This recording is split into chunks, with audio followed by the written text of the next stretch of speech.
د پاکستاني ځواکونو د برید مخنیوي لپاره د طالبانو تازه اقدام. د طالبانو 205 البدر قلوردو خبر ورکړی چې د فرضي کرښې په اوږدو کې یې پوستې جوړې کړي، په داسې حال کې چې یو شمېر طالب مشران ډیورن فرضي کرښې ته سرحد وایي، خو یاد قلوردو ورته د فرضي کرښې کلمه کاروي. په اعلامیه کې راغلي چې د ډیورن فرضي کرښې په اوږدو کې د پولساتو مجاهدینو لپاره نوې پوستې جوړیږي. د 205 البدر قلوردو د درېیمې سرحدي عبیده لیوا اړوند د سپین بولدک ولسوالۍ د 4م کنډک په مربوطاتو کې 20 پوستې جوړې سوي او د نورو پوستو کار په چټکۍ روان دی.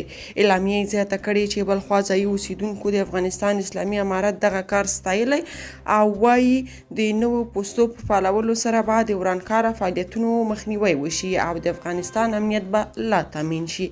د طالبانو یاد اقدام د ټولنیزو رسنیو کارکونکو د هرکلي سره مخ شوی او طالبانو څخه غوښتنه کړې چې که سیاسي مشران مو پاکستان سره هر ډول معامله لري، هغه یې خپل ځای افغاني غیرت او وجدان پورې اړه لري، خو نظامیان باید د هیواد د ارضي تمامیت او خلکو د ساتلو لپاره د پاکستان هیڅ شوم اهدافو ته اجازه ورنکړي چې پر افغانستان عملي کړي. تاسو د طالبانو د دې کړنې په اړه څه نظر لرئ؟ کومنټ کې شریک او چینل سبسکرایب کړئ.